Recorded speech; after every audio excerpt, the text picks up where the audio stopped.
कोरबा के आईसीएल कोरबा विश्राम गृह में भाजपा प्रदेश अध्यक्ष अरुण साव ने प्रेस वार्ता में पत्रकारों को संबोधित करते हुए भाजपा सरकार के 9 वर्ष पूर्ण होने पर भाजपा सरकार के द्वारा देश में किए गए कार्यों की विस्तृत जानकारी दी। उन्होंने सर्वप्रथम प्रेस वार्ता में बालासोर में हुए रेल दुर्घटना पर अपनी संवेदना जाहिर करते हुए कहा कि इस तरह की दुर्घटना अत्यंत ही दुखदायी है। देश के प्रधानमंत्री नरेंद्र मोदी दुर्घटनास्थल पर पहुंचकर स्थिति की जानकारी लेते हुए जाँच के आदेश दिए हैं। साथ ही कहा कि जल्द दोषियों को सामने लाकर उन पर सख्त कार्रवाई की जाएगी। श्री शाह ने ओडिशा के उन नागरिकों की भी प्रशंसा की जिन्होंने इस भयानक दुर्घटना के दौरान घायल हुए लोगों को रक्तदान कर अपना कर्तव्य निभाने में अग्रसर रहे।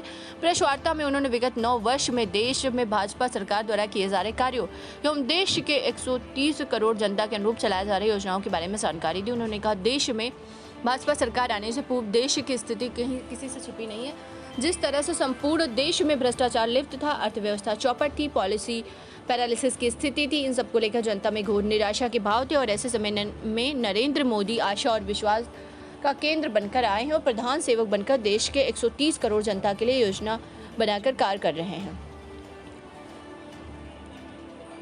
प्रदेश में राममय वातावरण एवं जिले में बन रहे राम दरबार पर उन्होंने कहा कि भगवान श्री रामचंद्र सभी के हैं, सभी की आस्था से पूजा आराधना करने का अधिकार है। और यदि कांग्रेस की बात कहें तो कांग्रेस पार्टी की पृष्ठभूमि को भी देखने की आवश्यकता है। कांग्रेस पार्टी ने कभी भगवान राम को काल्पनिक कहा तो कभी राम मंदिर के निर्माण पर रोड़े अटकाए। चुनाव के समय कांग्रेस के नेता जनेऊ धारण कर मंदिर मंदिर घूमे और बाद में उनकी गतिविधियां क्या रही यह देश और प्रदेश की जनता बखूबी जानती है। प्रेस वार्ता के दौरान जिलाध्यक्ष राजीव सिंह, पूर्व संसदीय सचिव लखनलाल देवांगन, पूर्व महापौर जागेश लांबा, संतोष देवांगन, टिकेश्वर राठिया, डॉक्टर आलोक सिंह, गोपाल मोदी, मनोज मिश्रा, लक्की नंदा, नवीन पटेल सहित अन्य वरिष्ठ पदाधिकारी कार्यकर्ता मौजूद रहे। पहली बात तो ये है, मैंने आपको स्पष्ट कहा कि किसानों के हित की चिंता करने वाली कोई पार्टी 2640 रुपया मैं बता रहा हूँ आपको किसानों के हित की चिंता करने वाली कोई राजनीतिक दल रही है तो भारतीय जनता पार्टी आगे भी किसानों की हम चिंता करेंगे। दूसरी बात, आपने शराबबंदी की बात कही है, आज तो कांग्रेस से यह सवाल पूछना चाहिए, गंगा जल हाथ में लेकर कसम खाए थे कि हम शराबबंदी करेंगे, आज शराबबंदी से मुकर गए। शराबबंदी करने के बजाय शराब का घोटाला किया, 2000 करोड़ रुपए से अधिक का घोटाला किया। आज प्रश्न करने का समय कांग्रेस से है। हमारा घोषणा पत्र जब आएगा तो हम क्या करने वाले हैं बताएंगे। 2018 के विधानसभा का चुनाव का परिणाम राज्य के कांग्रेस के जन घोषणा पत्र के लुभावने वादों के कारण और उस पर छत्तीसगढ़ की जनता धर्मभीरू जनता है, गंगा जल हाथ में लेकर कसम खाए और उसके कारण से छत्तीसगढ़ की जनता ने उन पर भरोसा किया और उन्हें वोट दिया। पर आज वही छत्तीसगढ़ की जनता पछता रही है। आगामी विपक्षी दल भी इस तरह के कोई आरोप नहीं लगा पाए हैं। इस दौरान देश को अपना स्वयं का बनाया हुआ संसद भवन भी प्राप्त हुआ है। ऐसे ये उपलब्धियों से भरा ये 9 साल रहा है। कोरोना के महामारी के दौरान जिस प्रकार से फ्रंट में आकर नरेंद्र मोदी जी ने कोरोना की महामारी की लड़ाई लड़ी, देश की जनता का सहयोग से लोगों को 3-3 मुफ्त में टीके लगाने का काम, देश के 80 करोड़ जनता को, गरीबों को राशन देने का काम, ऐसे हर क्षेत्र में देश ने तरक्की की है, हल हुए हैं। और आज देश में चहुओर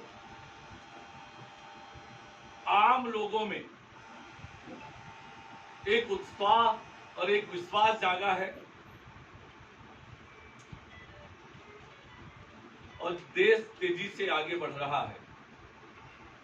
एक प्रधान सेवक के रूप में विनम्रता पूर्वक देश की जनता की सेवा करने का काम, देश के लोगों की आकांक्षाओं को पूरा करने का काम पिछले 9 सालों में नरेंद्र मोदी जी के नेतृत्व में हुआ है।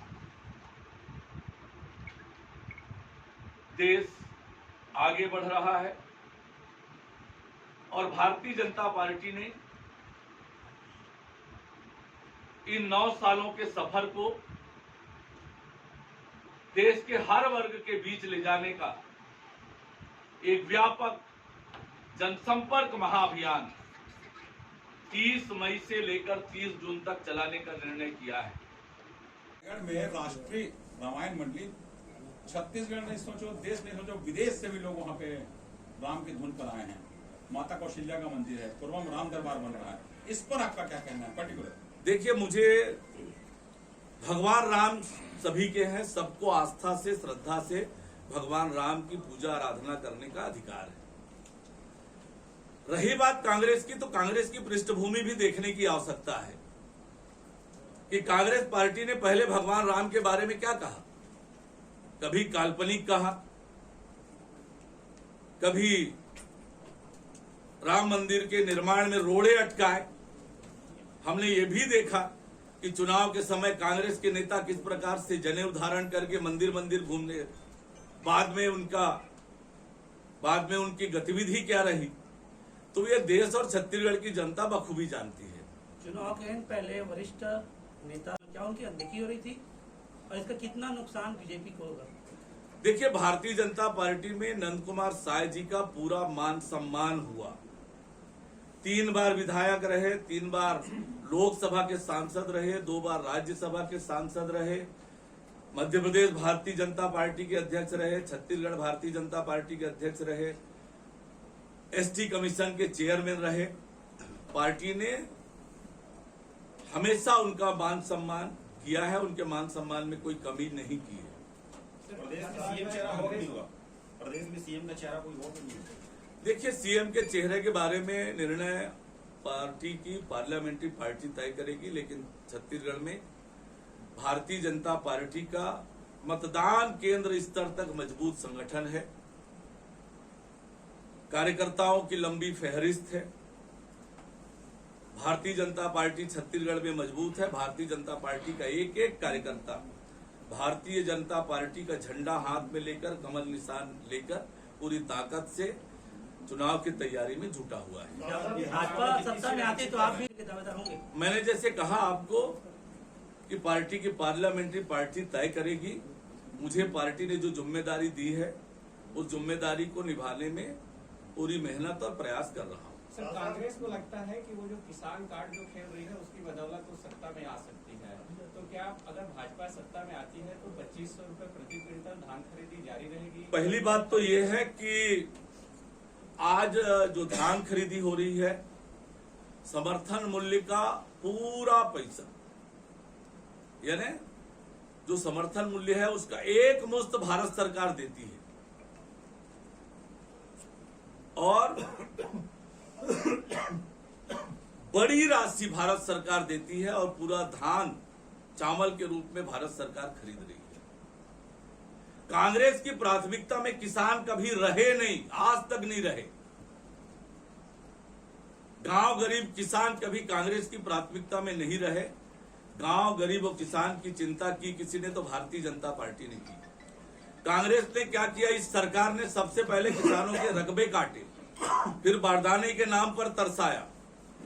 जो एक्स्ट्रा राशि दे रहे हैं राजीव न्याय योजना के रूप में, वो 4 किस्तों में देते हैं, चौथी किस्त में कटौती करते हैं।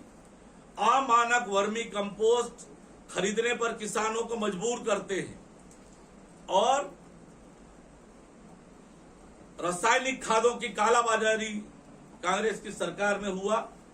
किसानों को महंगे में रासायनिक खाद खरीदने पर मजबूर होना पड़ा। तो किसानों का शोषण और अन्याय कांग्रेस ने किया है। कांग्रेस के हित में, किसानों के हित में काम केवल और केवल भारतीय जनता पार्टी ने किया है और आगे भी करेंगे। अध्यक्ष जी भाजपा क्या फैसला होगा? बहुत साफ साफ बताइए। 2640 रुपया धान की खरीदी और शराबबंदी आपकी प्राथमिकता है या ना? आज पहली बात तो ये है, मैंने आपको स्पष्ट कहा कि किसानों के हित की चिंता करने वाली कोई पार्टी 2640 रुपया मैं बता रहा हूं आपको किसानों के हित की चिंता करने वाली कोई राजनीतिक दल रही है तो भारतीय जनता पार्टी, आगे भी किसानों की हम चिंता करेंगे। दूसरी बात, आपने शराबबंदी की बात कही है, आज तो कांग्रेस से यह सवाल पूछना चाहिए, गंगा जल हाथ में लेकर कसम खाए थे कि हम शराबबंदी करेंगे, आज शराबबंदी से मुकर गए। शराबबंदी करने के बजाय शराब का घोटाला किया, 2000 करोड़ रुपए से अधिक का घोटाला किया। आज प्रश्न करने का समय कांग्रेस से है। हमारा हमारा घोषणा पत्र जब आएगा तो हम क्या करने वाले हैं बताएंगे। भैया नरवा गरुआ भाड़ी इस विषय को लेकर आप क्या कहें? देखिए, राज्य सरकार की सारी योजनाएं फेल हुई है। कहां है रोका छेका? गौठान में क्या किया इन्होंने? नरवा गरवा गुरुआ बारी जिसके लिए 1 रुपए बजट में प्रावधान नहीं है। राज्य सरकार की सारी योजनाएं फेल है, केवल कागजों में है, धरातल पर कहीं कुछ नहीं है।